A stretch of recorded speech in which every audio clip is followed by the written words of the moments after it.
Hello dear students, welcome back to the online session classes of physics. I had already been discussing about electrostats. In the same context, today I shall discuss about the Gauss law and the Gauss theorem, right? Gauss law. Fine. So let's start.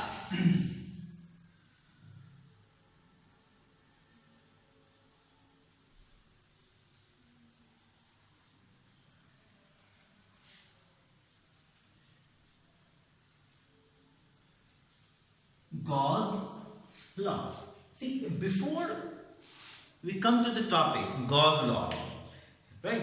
We need to know about what is area vector.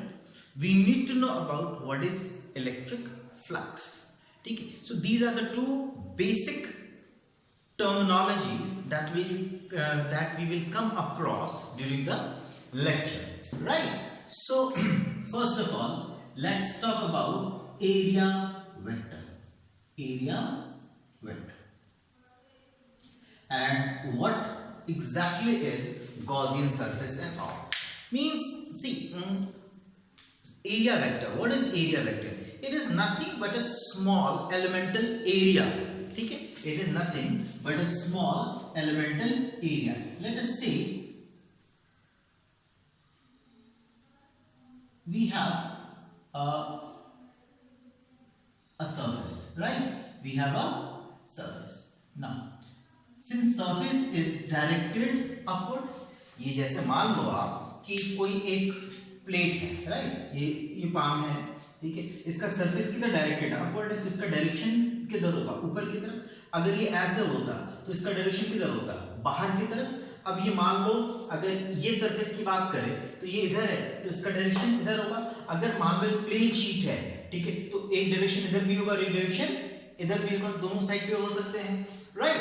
सो यहाँ पे हो गया ये इसका position, means जो direction हो गया इस एरिया का वो ऐसा हो गया, ठीक है.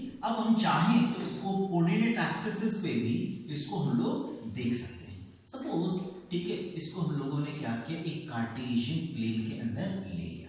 तो कार्टेशियन प्लेन के अंदर लिया है तो ये सरफेस किधर दिखा रहा है? वो आपका डायरेक्शन ये जे यूनिट कैप के long, that means y axis के लॉन्ग. और यही सरफेस अगर ऐसा होता तो उसका डायरेक्शन किधर होता? आपका x एक्सिस के लॉन्ग होता.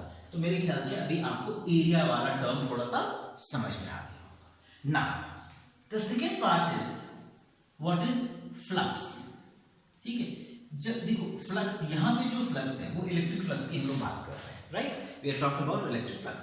What exactly is electric flux? It is basically, पहला तो हम लोग ये समझ लेते हैं कि एक कोई सा भी रैंडम हम लोगों ने एक बॉडी इमेजिन कर लिया, ठीक है, रैंडम बॉडी हमने इमेजिन कर लिया और उसमें एक छोटा सा एक यूनिट ले लिया, एक सरफेस ले लिया, कार्बन, ठीक है, एक सरफेस. तो फ्लक्स क्या है?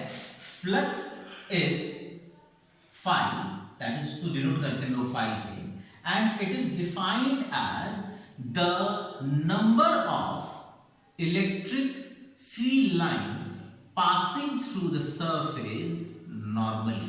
मेरी बात ध्यान से सुनिएगा आप लोग, ठीक है? मैंने कहा कि the number of line of forces passing through a given surface normally. तो यहाँ पे जिस सरफेस पे जो गुजर रहा है उस सरफेस को स्पेसिमेन सरफेस हम मान सकते हैं, राइट? वो स्पेसिमेन सरफेस अभी के लिए हम क्या बोलेंगे? उसको गॉसियन सरफेस बोलेंगे, ठीक है? गॉसियन सरफेस कहेंगे. वो कोई स्पेशल सरफेस नहीं है, वो केवल वो सरफेस है जहां पे हम प्रिज्यूम करते हैं कि इलेक्ट्रिक फील्ड लाइन गुजर रही हो. जैसे आप समझो, आप पहले कि आप घरों में खिड़कियां होती हैं, राइट? सपोज ये हाथ जो है, ये पाम जो है, ठीक है, ये खिड़की का पैनल है, राइट? और ये दरवाजे ऐसे खुलते हैं, राइट? तो अगर हवा ऐसे आ रही है तो ये पूरा का पूरा गुजर जाएगा इसके अंदर से, राइट? तो ये छोटा सा ये है, ठीक है. अब ये मान लो बाकी के वॉल बने हुए हैं ना, तो हवा तो आ रही होगी, ठीक है, लेकिन इसके थ्रू तो अंदर नहीं आ पाएगी, वॉल के थ्रू तो अंदर नहीं आ पाएगी. आनी होगी तो वो क्या होगी? खिड़कियों के थ्रू आएगी. अगर आपने चाहा कि खिड़की को पूरे जो वॉल है उसको मैं ओपन रख दूं, पूरा वॉल को ही आपने खिड़की बना दिया, ठीक है, तो उस केस में क्या होगा? पूरे वॉल के थ्रू जो है वो आपकी तो वॉल कहलाएगी नहीं ना फिर वो, ठीक है, फिर तो ओपन एरिया हो गया, ओपन एरिया के थ्रू हवा आराम से आ सकती है, ठीक है। तो आपने वो क्या कर दिया, उस पूरे सरफेस को आपने गॉसियन सरफेस मान लिया, प्रिज्यूम कर लिया। तो आप पे डिपेंड करता है कि आप कितने एरिया को गॉसियन सरफेस मान के चलते हो। फाइन, मेरे ख्याल से कोई दिक्कत नहीं होनी चाहिए। अब देखिए यहाँ पे, सो विल टॉक अबाउट, ठीक है, कि गॉसियन सरफेस है यहाँ पे। So phi is equal to, कहता है phi is equal to E dot ds, ठीक है, ई डॉट ds, राइट। अब हम थोड़ा सा हम लोग चलते हैं कि आखिर ये फ्लक्स को ईडीएस की टर्म पे हम लोग कैसे और हाँ मतलब कैसे लिख सकते हैं। तो देखिए, पहले हम लोग प्रिज्यूम करते हैं, ठीक है, एक इलेक्ट्रिक फील्ड लाइन है, एक एरिया है जहां पे बहुत सारे इलेक्ट्रिक फील्ड लाइन जा रहे हैं, ठीक है, मान लिया, और इसका एक गिवन इंटेंसिटी है और इसका गिवन डायरेक्शन है, हमने मान लिया ऐसा, राइट। तो अब एक काम ये करते हैं, यहाँ पे एक केस हमने लिया जिसके अंदर हम लोगों ने सरफेस को यू बना दिया, ठीक है, मतलब ये है कि फील्ड लाइन आ रही है और यहां से निकल गई, फील्ड लाइन आ रही है यहां से निकल गई, फील्ड लाइन आ रही है और यहां से निकल गई। तो फील्ड की डायरेक्शन क्या है, सरफेस से बाहर निकल गई। तो भाई मैंने क्या कहा, सरफेस ये वाला पैनल है तो उसका डायरेक्शन क्या होगा, ds का डायरेक्शन आपका मान लेते हैं आई क्या, ठीक है। इलेक्ट्रिक फील्ड का डायरेक्शन क्या है बताओ भाई, इलेक्ट्रिक फील्ड का डायरेक्शन आपका मींस जो लाइन होगी जॉइनिंग द पॉइंट, चार्ज को उस पॉइंट पे, ठीक है, जो रेडियस के अलॉन्ग या फिर पोजीशन वेक्टर के अलॉन्ग होगा उसके अलॉन्ग होगी, राइट। तो अब ये देखो यहाँ पे वेक्टर बनाने के लिए आपने क्या किया, यूनिट वेक्टर मल्टीप्लाई किया। अब गॉस लॉ के टर्म पे अगर हम देखें तो E, ठीक है, I क्या इनटू ds r कैप और ds I कैप। तो r कैप और तो यहाँ पे क्या है, डॉट प्रोडक्ट है, सो E ds r cap into I cap, इसकी वैल्यू क्या होगी, दोनों सेम डायरेक्शन में है तो 1 हो जाएगा, ठीक है, क्योंकि r I cos थीटा होगा, यूनिट वेक्टर है तो मैग्नीट्यूड 1 हो गया। तो उस केस में हम क्या लिख सकते हैं, phi is equal to eds। तो यानी कि अगर टोटल फ्लक्स की अगर हम बात करें, ये फ्लक्स है, अगर मैं इसका इंटीग्रेशन कर दूं, ठीक है, तो ये छोटे से एरिया का निकाला ना भाई, ये छोटे से एरिया का निकाला। अब ऐसे करके पूरे पैचेस अगर हो, ये बहुत सारे गॉसियन सरफेसेस हो, तो सबको अगर इंटीग्रेट कर दोगे तो टोटल फ्लक्स मिल जाएगा आपको। भाई वो डिपेंड करता है कि वो कितने के एरिया पे वो कंसीडर किया जा रहा है। फाइन, तो अब गॉसियन सरफेस क्लियर है, डायरेक्शन क्लियर है। अब देखो दूसरी बात ये है कि इसी पैनल में अगर इलेक्ट्रिक फील्ड लाइन यू जा रही है और अब जो है आपने जो प्लेन लिया है वो प्लेन को कुछ इस तरीके से ले लिया है, ठीक है, प्लेन को आपने कुछ इस तरीके से ले लिया है, राइट। तो अब क्या होगा इस केस में, तो देखो सरफेस हमारा ऐसा है, भाई सरफेस नॉर्मली होगा ना और इलेक्ट्रिक फील्ड ऐसा है, तो इन दोनों के बीच का एंगल क्या 90 डिग्री है। फाइन, तो इलेक्ट्रिक फील्ड की डायरेक्शन आपने दे दी n के मींस r के अलॉन्ग है, और यहाँ पे जो ds है उसका डायरेक्शन आपने j एक्सिस लिया, राइट। तो अब आपका क्या बनेगा, phi is equal to e ds अब r इंटू j। अब यहाँ पे देखो r डॉट j है, तो यहाँ पे समझने की बात ये है कि दोनों एक दूसरे के परपेंडिकुलर, तो भाई ये टर्म क्या हो जाएगा, जीरो हो जाएगा, तो जीरो हो गया ना, तो फ्लक्स। अब सोच के देखो, खिड़की है आपकी, राइट, ये खिड़की है, अब ये हवा ऐसे आ रही तो पूरी आ रही थी, ठीक, अब हवा ऐसे निकल जाए तो रूम के अंदर कितनी हवा जाएगी, बिल्कुल कोई भी नहीं, क्योंकि भाई सरफेस इसका ऐसे डायरेक्टेड था और फील्ड लाइन ऐसे, यानी कि हवा ऐसे चली गई, तो एक भी तो पॉइंट अंदर जाने को नहीं है, राइट। सो यहाँ पे फ्लक्स, और फ्लक्स क्या होता है, नंबर ऑफ लाइन, यानी कि हवा की वो सारी बीम्स जो इसके थ्रू क्रॉस करेगी। यहाँ पे हवा का मतलब हो गया हमारा electric field line. So electric field line जो इसके थ्रू एंटर कर रही है normally, that is called flux. Getting the point. अब देखिए यहाँ पे, so phi is equal to, यहाँ पे क्या हो गया हमारा, जीरो हो गया। अब तीसरा केस लेते हैं हम लोग, तो तीसरे केस में भी हमने क्या करा कि फील्ड लाइन हमने एक देख लिया, तो फील्ड लाइन देख लिया। अब हम क्या करते हैं, इसके अंदर एक हम लोग ने सरफेस लिया, ठीक है। अब ये सरफेस क्या किया, टिल्ट कर दिया थोड़ा सा, ठीक है, चलो भाई टिल्ट कर दो। तो अब आप क्या कर रहे हो, यहाँ पे एक एंगल, अब इसके ऊपर जो नॉर्मल होगी, देखो अगर ये चीज है ऐसा है, ठीक है, तो इसका नॉर्मल यू बन रहा था, अब ये मैं थोड़ा टिल्ट कर दूंगा तो इसका नॉर्मल इसके ऊपर परपेंडिकुलर ऐसे बनेगा ना, ठीक है, तो इसका नॉर्मल यहां से जा रहा होगा ऐसा। तो ये क्या है, ds है और ये क्या है, इलेक्ट्रिक फील्ड है। तो भाई मुझे तो देखना है कि इलेक्ट्रिक फील्ड और डीएस दोनों सेम डायरेक्शन में जा रहा है, यही देखना है ना मुझे। तो ये इलेक्ट्रिक फील्ड के दो कंपोनेंट यानी कि इसके दो रेक्टेंगुलर कंपोनेंट के अंदर हम ब्रेक करेंगे। अब आप सोच रहे हो कि भाई ये ईडीएस का कॉस अपने आप ही कैसे लिखेंगे, ये ईडीएस कॉस थीटा, ठीक है। तो देखो, तो यहाँ पे ई है, अब इसके दो कंपोनेंट, अब यहाँ पे एंगल है, तो भाई अगर एंगल है तो एक कंपोनेंट ये वाला होगा और एक कंपोनेंट हमारा ये वाला है, ये दो कंपोनेंट्स हैं हमारे पास, ठीक है। ये देखो ऐसा, राइट। तो ये वाली कंपोनेंट क्या होगी, ये होगी आपकी ई साइन थीटा, और ये वाली कंपोनेंट क्या होगी आपकी ई कॉस थीटा। अब देखो E cos theta BC direction में और डीएस बीसी डायरेक्शन में परपेंडिकुलर होगा, तो वहां पे तो फ्लक्स जीरो हो जाएगा भाई, ई साइन थीटा इनटू डीएस, तो डॉट प्रोडक्ट है तो वहां पे तो जीरो हो गया, है ना, sine zero is equal to zero.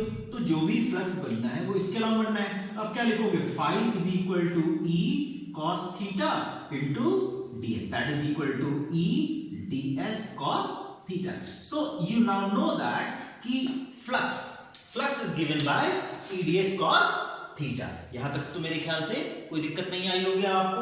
अब आप समझो, अब इसी रिलेशन को आप यूज करके बाकी सारे निकाल सकते हो, ठीक है। इसीलिए ये सबसे इंपॉर्टेंट पॉइंट हो जाता है आपके लिए। तो देखो phi is equal to E ds, E dot ds cos theta. अब यहाँ पे cos की वैल्यू अगर हमने डिटरमाइन कर ली कि cos क्या है, 0 डिग्री है, अगर cos 0 डिग्री होगा, cos 0 डिग्री हुआ तो ये क्या बनेगा, केवल EDS बनेगा, ठीक है। और अगर फाई, अगर इस केस में E ds cos अगर आपने 90 डिग्री लिया तो ये क्या हो जाएगा, 0, राइट। तो ये डिपेंड करता है इस पे, क्लियर, कोई बात इसमें, ठीक है। तो चलिए एक ये कंसेप्ट हमारा यहाँ तक क्लियर होता है। फिर इसके बाद हम लोग बात करते हैं सॉलिड एंगल की। तो सॉलिड एंगल का भी कंसेप्ट थोड़ा सा हम लोग पहले देख लेंगे और उसके बाद जो है हम लोग आगे का पार्ट देखते हैं। तो let us see first, see what exactly is solid angle. चलिए देखा जाए।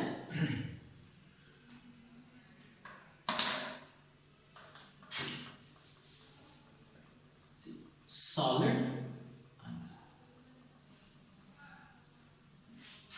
अब सपोज करो आपके पास एक स्फीयर है,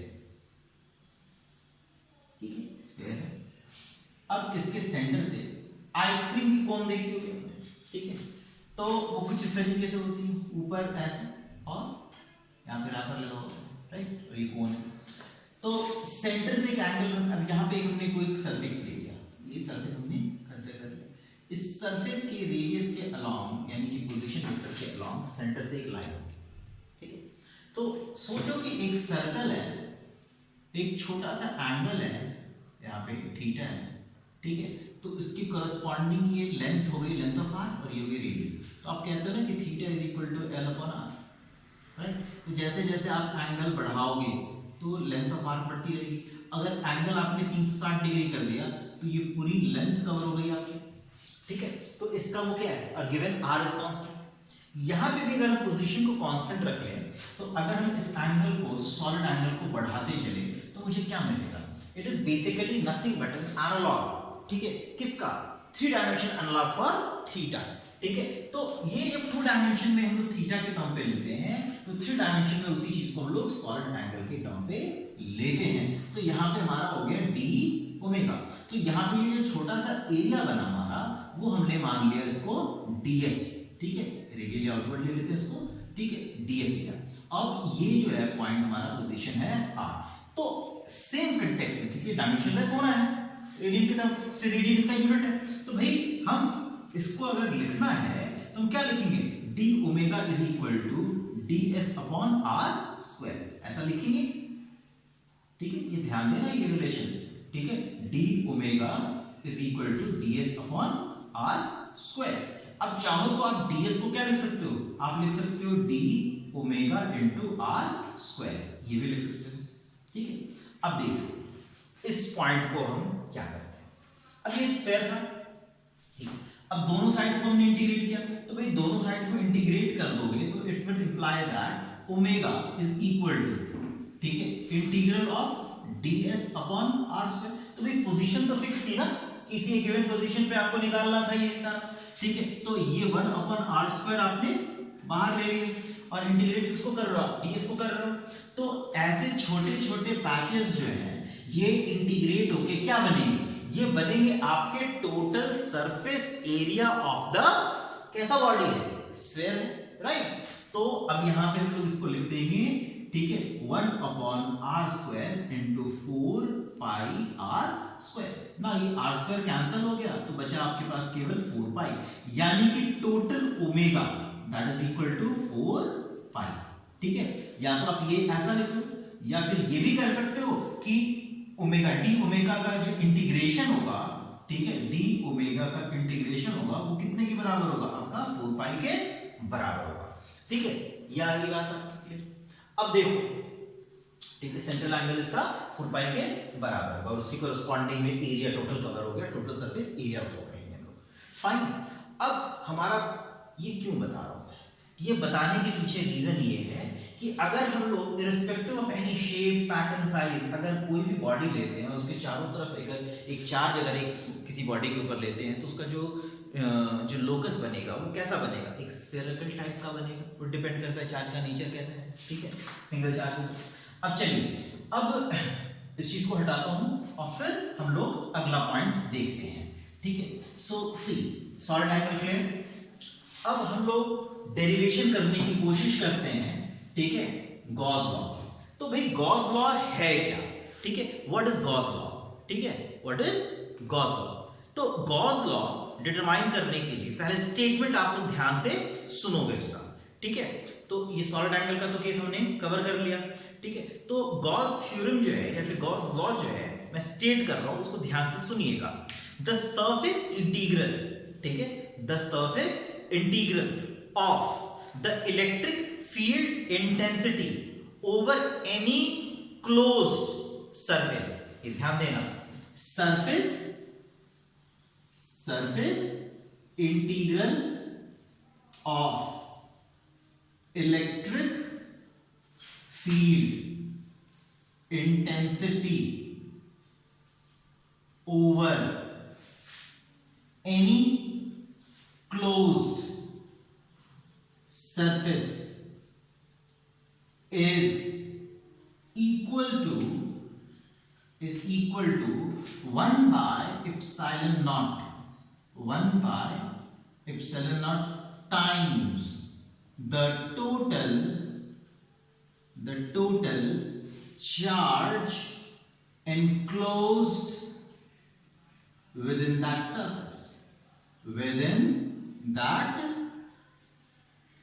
surface, ठीक है। तो देखो यहाँ पे 3 पॉइंट जो है वो बहुत इंपॉर्टेंट है। पहला सरफेस इंटीग्रल, दूसरा, ठीक है, क्लोज्ड सरफेस, ठीक है, और वो कितने के, closed with in that surface, enclosed with in that surface, ठीक है। अब देखो क्या मतलब हुआ इसका। तो हम लोगों ने क्या करना है, एक स्पेसिमेन लेना है। मैथमेटिकली अगर मुझे इसको लिखना पड़े तो मैं क्या लिखूंगा, ठीक है, surface integral of that is phi is equal to total flux is equal to surface integral of E. ये ध्यान देना, व्हाट इज सरफेस इंटीग्रल। यहाँ पे इंटीग्रेशन हम किसकी कर रहे हैं, हम लोग इंटीग्रेशन कर रहे हैं पूरे सरफेस की। ये मान लो पूरा बॉल है, ठीक है, तो बॉल है भाई, तो उसका जो ऊपर का जो हिस्सा होगा वो छोटे छोटे अगर ब्लॉक्स हम लोग छोटे छोटे पॉइंट्स, छोटे छोटे सर्कल्स ले लें या फिर किसी भी फॉर्म में ले लें, अगर उनको इंटीग्रेट करेंगे तो भाई पूरा सरफेस हमको मिलेगा या नहीं मिलेगा।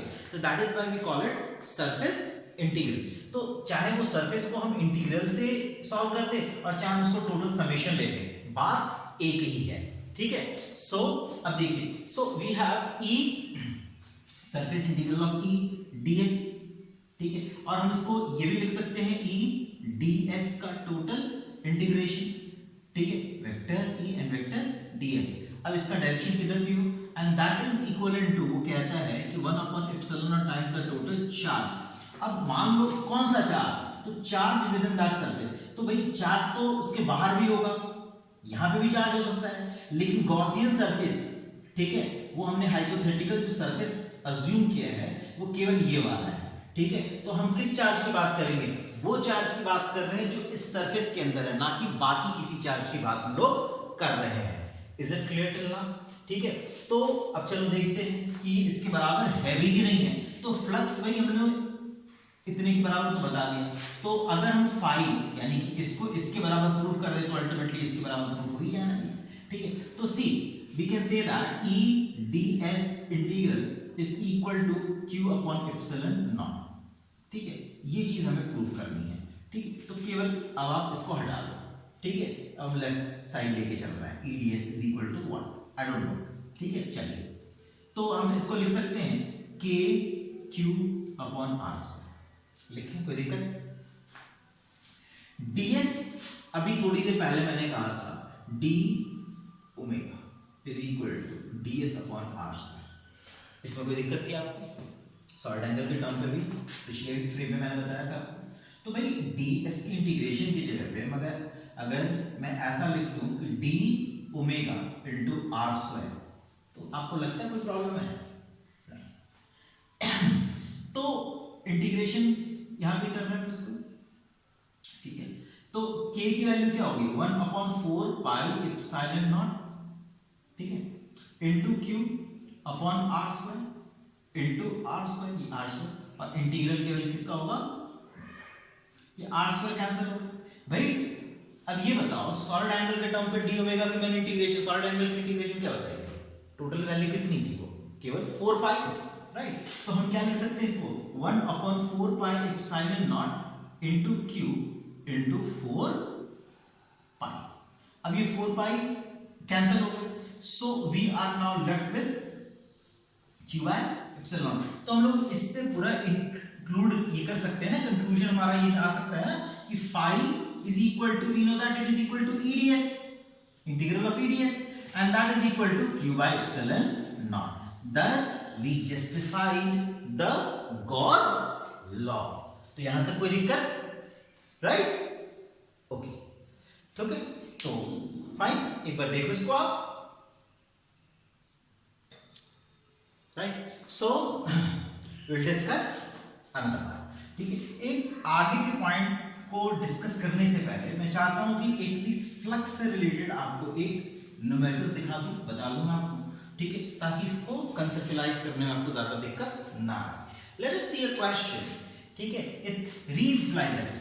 ठीक है, कि there is an electric field in a space E is equal to, the expression for the electric field is given and it is 50I plus 30J plus 80K. Fine. 80K. Calculate the electric flux through a square surface of area. Area is equal to 200 unit. ठीक है, so no need to mention whether it is centimeter square or unit square. बस आप square unit लिखो। ठीक है, now the question is calculate the electric flux through a square of area 200 unit square when it is kept in, ठीक है, xy plane, yz plane and xz plane। ये तीनों plane के अलाउंस उसने बताया हुआ है कि हम लोग क्या कर रहे हैं। ठीक है, जो सरफेस स्क्वायर का उसको ऐसे ऐसे प्लेन पे हम लोग उसको रख रहे हैं, राइट। तो पहले, ठीक है, I will discuss one thing कि आई शैल फर्स्ट ऑफ ऑल, ठीक है, एक कार्टेशियन हम लोग प्लेन ले लेते हैं। ठीक है, 3 केसेस हमने ले हैं। ठीक है, तो एक काम करते हैं, हम लोग इसको x मान लेते हैं, इसको z मान लेते हैं और इसको y मान लेते हैं। ठीक है, one of the axis is, ठीक है, x, one of the axis is y and one of the axis is z। तो पहला केस क्या है हमारा? xy प्लेन है, तो ये xy है। ठीक है, तो इस प्लेन के ऊपर स्क्वायर को हमने ऐसे रखा। ठीक है, ये देख लो, स्क्वायर को ऐसे रखा। फाइन, तो इसका जो नॉर्मल होगा वो किस साइड होगा? ऐसा, ds, समझने में बात है। ठीक है, इसका जो नॉर्मल होगा ऊपर की तरफ होगा, राइट। तो xy प्लेन, तो भाई जो xy प्लेन है और उसका नॉर्मल इस तरफ है, तो इलेक्ट्रिक फील्ड हमारी, ठीक है, ये वाली एक होगी, इधर भी है, इधर भी है। तो हम क्या लिखेंगे? Electric field along the z axis is equal to 80 K, है ना, और electric field along x axis it is equal to 50I and electric field along y axis is equal to कितना है? 30J। अब ये बताओ आप यहाँ पे समझ लो बात को, ये ds ऊपर 90 है, तो अगर मैं x एक्सिस के अलॉन्ग लेता हूँ, ठीक है, तो इन दोनों के बीच का एंगल क्या होगा 90।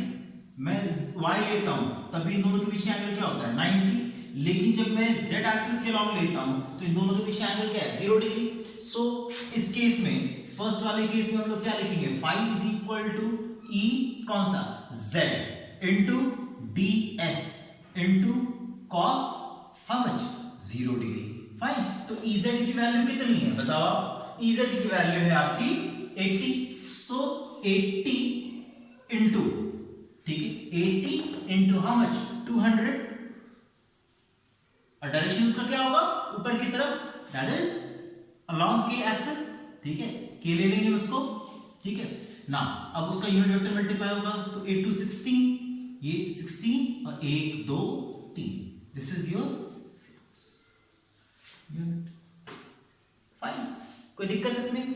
यही चीज जब आपको yz के लिए लेना होगा तो क्या करोगे, तो भाई yz के लिए अगर लेना है तो ये y और ये z है, ये वाली सरफेस बन रही है ना आपकी, ये देखो ये सरफेस बन गई आपकी, अज्यूम करो ऐसा।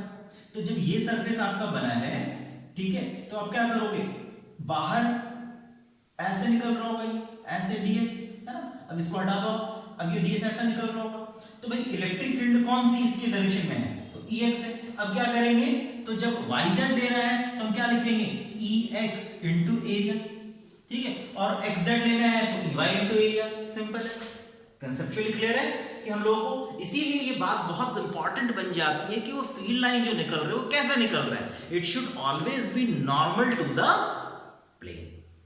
फाइन, कोई दिक्कत इसमें? राइट, ठीक है, okay, so we are done with this, ठीक है।